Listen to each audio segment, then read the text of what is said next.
बॉयफ्रेंडसाठी पोटच्या 3 लेकरांना दह्यातून विष दिलं. नवरा उपाशीच घरातून निघाला आणि पुढे घडले भयंकर. तेलंगणामध्ये एका महिलेने आपल्या प्रियकरासाठी पोटच्या 3 मुलांची हत्या केली आहे. प्रियकरासोबत राहता यावं म्हणून या महिलेने दह्यात विष मिसळून आपल्या मुलांना खाऊ घातलं. एक आई आपल्या मुलांना तळहाताच्या फोडाप्रमाणे जपते, त्यांची काळजी घेते, त्यांच्यासाठी जीव द्यायलाही तयार असते. अशी अनेक उदाहरणं आपण आजवर पाहिली असतील, पण तेलंगणातील एका आईने जे केलं त्याने सारेच हादरले आहेत. या आईने आपल्या प्रियकरासाठी पोटच्या 3 मुलांना विष देऊन संपवलं आहे. तेलंगणातील संगारेड्डी येथील अमीनपूरमध्ये एका महिलेने आपल्या 3 मुलांना विष देऊन संपवल्याचा आरोप आहे.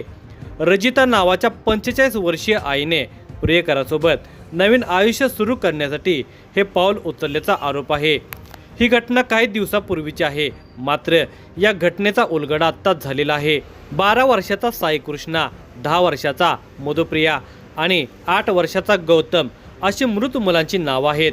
स्थानिकांनी सुरुवातीला या घटनेला कौटुंबिक वाद असल्याचं सांगितलं होतं, मात्र पोलीस तपासात या प्रकरणी धक्कादायक उलगडा करण्यात यश आलं आहे. या प्रकरणाबाबत सूत्रांनी दिलेल्या माहितीनुसार गेट टुगेदर दरम्यान रजिताची तिच्या शाळेतील मित्रासोबत पुन्हा भेट झाली होती. या भेटीनंतर या दोघांचे प्रेम प्रकरण सुरू झाले. आता रजिताला आपल्या नव्या प्रियकरासोबत आयुष्यात जगायचं होतं, म्हणून तिने एक भयंकर योजना आखली. नवरा उपाशीच घरातून निघून गेल्याने वाचला.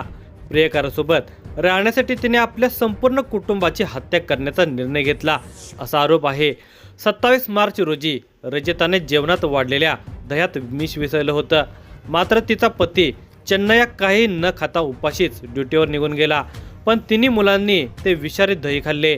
दुसऱ्या दिवशी सकाळी चेन्नया जेव्हा घरी परतला तेव्हा त्याला 3 मुले बेशुद्ध अवस्थेत आढळून आली होती. तर पत्नी रजिता ही पोटदुखीची तक्रार करत होती.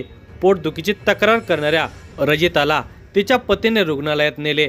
सुरुवातीला चेन्नयाने सर्वांना विष देऊन घर सोडले असावे असे पोलिसांना वाटले, पण आता जेव्हा पोलिसांनी याचा कसून तपास केला तेव्हा पोलिसांना रजिताची योजना आणि या घृणास्पद कृत्यामागील तिचा हेतू समजला. हा प्लॅन ऐकून पोलिसांनाही धक्का बसला. सध्या पोलीस या प्रकरणाचा तपास करत आहेत.